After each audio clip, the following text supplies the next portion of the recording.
బాలోత్సవం.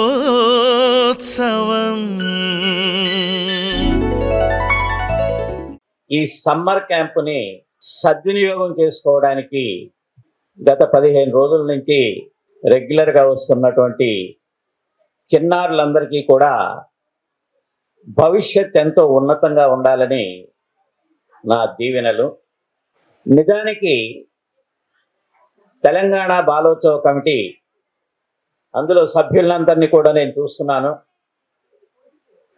Rest లేకుండా సమాజం కోసం నిరంతరం తప్పిస్తున్నటువంటి ఈనాటి అనేక ఆర్గనైజేషన్స్లో ఇది ముందు వరుసలో ఉంటుంది అని నాకు పూర్తిగా నమ్మకం వచ్చింది. ఎందుకంటే వాళ్ళు ఎప్పుడు కూడా గ్యాప్ తీసుకోవడం లేదు, కంటిన్యూస్గా ఏదో ప్రోగ్రాం ఇన్వాల్వ్ చేస్తున్నారు. వాళ్ళంతా తపన పడుతూ శ్రమ పడుతూ సమాజంలో వాళ్ళకి అందుబాటులో ఉన్నటువంటి అనేక రకాల సబ్జెక్ట్స్లో నిష్ణాతులైన వాళ్ళని తీసుకొచ్చి మీకు ట్రైనింగ్ ఇప్పించటం, ఫలాని విషయంలో లోతుపాతలు ఇట్లా ఉంటాయని తెలియజేయటం నిజంగా మనం అందరం కూడా వారికి తప్పనిసరిగా రుణపడి ఉంటాము అని నేను భావిస్తున్నాను. ఇలాంటి అవకాశాన్ని తల్లిదండ్రులు ఇంకా ఎక్కువగా ఉపయోగించుకుంటూ పిల్లల్ని తీర్చిదిద్దాల్సిన అవసరం ఉంది. ఇక్కడ తల్లిదండ్రులు సరిగా అవకాశాలు పిల్లలకి ఇవ్వడం లేదా అనే అనుమానం ఎవరికైనా వచ్చినా దానికి కారణం ఇంకొంచెం ముందు మనం ఇంకొక స్టెప్ మనం ముందుకు వెళ్ళి ఆలోచిస్తే తల్లిదండ్రులకు కూడా ఎక్కువ మందికి అంత అవగాహన లేకనే వాళ్ళు ఆ పరిస్థితుల్ని విషయాల్ని ఉపయోగించుకోలేకపోతున్నారు. కాబట్టి ఈ తెలంగాణ బాలోత్సవం లాంటి కమిటీల్ని మీరు పూర్తిగా ఉపయోగించుకోవాల్సిన అవసరం ఎంతో ఉంది. ఇక్కడ చూసినట్లయితే పిల్లలు ఎక్కువగా మెకానికల్గా పెరిగినప్పుడు మాత్రమే సమస్యలు వస్తాయి. మనం ఎలాంటి దిశానిర్దేశం ఇవ్వకుండా చదువు అంటే కేవలం పుస్తకంలో 4 లైన్లు గెట్ బై హార్ట్ చేసి దాన్ని పరీక్షల్లో రాసేసి మార్కులు తెచ్చుకోవడమే చదువు కాదు, సమస్య కాదు, సమస్య సాల్వ్ అవ్వటం కాదు. అసలు మనం భవిష్యత్తును గురించి ఎట్లా పిల్లలకు తెలియజేయాలి అనేది మన ప్రధాన కర్తవ్యం. ఎందుకంటే వాళ్ళకి ఎలాంటి ఐడియాలు ఉండవు. ఎక్కడో రామానుజం లాంటి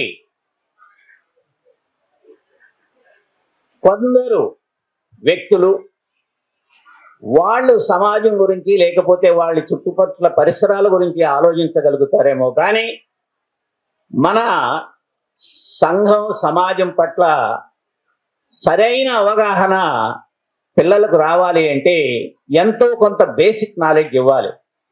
రామానుజం 5వ సంవత్సరంలోనే రామానుజన్ అడిగేవాడట, అసలు మొట్టమొదటి మనిషి ఎవరు ఆయన ప్రశ్నిస్తే వాళ్ళ అమ్మా నాన్న ఏమో మాకు తెలియదు రానేవాళ్ళు. ఒక మేఘానికి ఇంకో మేఘానికి మధ్య ఎంత దూరం ఉంటుంది అని ఆయన ప్రశ్నించేవాడట. దానికి సమాధానం ఉండేది కాదట. ఇలాంటి అనేక ప్రశ్నలు, దీనినే మనం విజ్ఞాన శాస్త్రం పరంగా సైంటిఫిక్ టెంపర్ అంటాము. సైంటిఫిక్ టెంపర్ అనేది కేవలం సైన్స్కి చెందిందని మాత్రమే అపోహ చెందకూడదు. సైంటిఫిక్ టెంపర్ అనేది ఏమిటి అంటే మనం ఒక విషయాన్ని తీసుకున్నప్పుడు ఆ విషయానికి సంబంధించిన అనేక ప్రశ్నలు మనం వేసుకోగలిగినట్లయితే, వాటి సమాధానాలు మనం సాధించగలిగినట్లయితే అప్పుడు తప్పనిసరిగా మనకు ఆ విషయం అవగాహనకు వస్తుంది. అట్లా కాకుండా మెకానికల్గా ఏ పని చేసినప్పటికీ కూడా రిజల్ట్ అంత ఉత్తమంగా ఉండదు. కాబట్టి ప్రశ్నించే తత్వాన్ని పిల్లలకు నేర్పాలి. ప్రశ్నకు ఒక బేస్ ఉండాలి. అంతేగాని అర్థం లేని ప్రశ్నలు వేస్తున్నప్పుడు ఇలా ఎందుకు ఆలోచిస్తున్నాడు మన పిల్లవాడు అనే ఆలోచన కూడా మనకు వచ్చి వాళ్ళను సరిదిద్దాల్సిన అవసరం కూడా మన దగ్గర ఉంటుంది. చూడండి, 15 రోజుల్లో తెలంగాణ బాలోత్సవ కమిటీ అనేక విషయాలు పిల్లలకు తెలియజేసింది. అందులో కళలు ఉన్నాయి. ఉదాహరణకి డ్రాయింగ్ నేర్పారు, నేను చూశాను. కథలు చెప్పటం నేర్పారు. కథలు చెప్పటం వల్ల ఉపయోగం ఏమిటి అంటే ఊహ పెరుగుతుంది, ఆలోచనాశక్తి పెరుగుతుంది. దాని ద్వారా మీరు ఏ విషయాన్ని అనుకుంటున్నారో దాన్ని రాయగలిగినటువంటి కెపాసిటీ పెరుగుతుంది.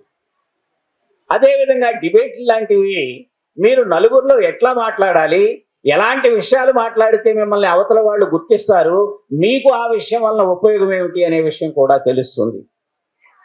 ఆ విధంగా డిబేట్లు, రైటింగ్లు ఇలాంటివన్నీ కూడా ఇప్పుడు అమెరికాలో అది ఒక యుద్ధ ప్రాతిపదికన నడుస్తుంది. ఏమిటి, పబ్లిక్లో మన పిల్లలు ఎట్లా మాట్లాడాలి, ఎలా రాయగలగాలి, ఇలాంటి వాటి మీద అనేక విధాలుగా రీసెర్చ్ చేసి పిల్లలకి ట్రైనింగ్ ఇస్తూ జరుగుతుంది. అది మనం తప్పనిసరిగా అడాప్ట్ చేయాలి. మనం కూడా మన పిల్లలకి మన ఆలోచన పరంగా వీళ్ళను కూడా ముందుకు తీసుకెళ్లాల్సిన అవసరం మనకు ఉన్నది. ఏ ఇద్దరు పిల్లలను పోల్చినప్పటికీ కూడా ఎవరు ఇంకొకళ్ళ కంటే తక్కువ కాదు.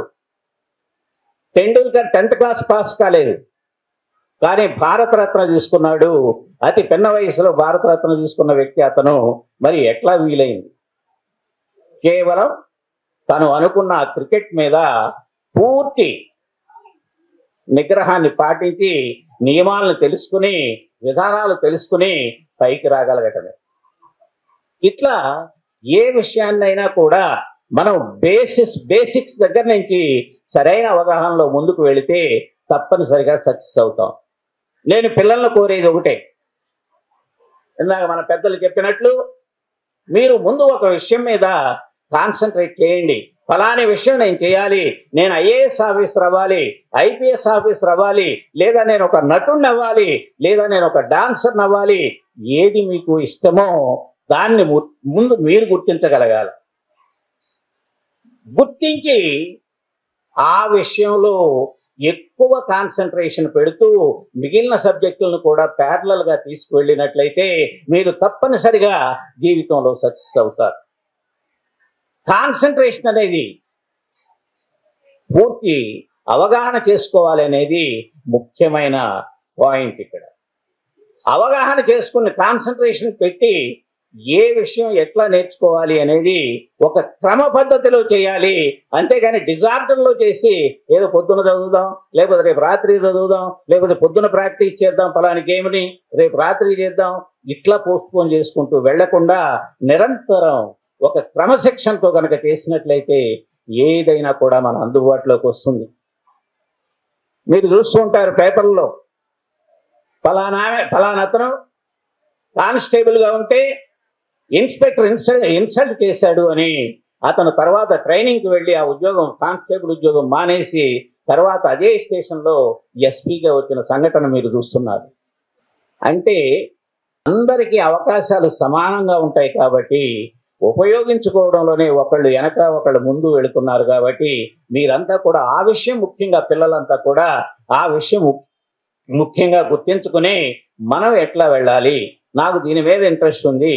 మరి సపోజ్ నీకు సైన్స్ మీద ఇంట్రెస్ట్ ఉంది, సైన్స్ గురించి ఎంతమందిని నువ్వు ఎంక్వైరీ చేసావు? నేను సైన్స్లో ఏమి చేయగలను, ఎట్లా చేయగలను, నా భవిష్యత్తును ఎట్లా రూపుదిద్దుకోగలను అనే విషయం మీరు ఎంతమందిని అడిగారు అనేది మిమ్మల్ని మీరు ప్రశ్నించుకోండి. అట్లా మీకు ఏది కావాలో దాని గురించిన విషయాన్ని మీరు సేకరించగలిగితే తప్పనిసరిగా భవిష్యత్తులో నంబర్ 1 అవుతారు. ఆ ఫీల్డ్లో దేశానికి కూడా ఉపయోగం అవుతుంది. మనం ఎప్పుడైతే డిజార్డర్లో ఉంటామో మనం దేశానికి బరువు అవుతాం.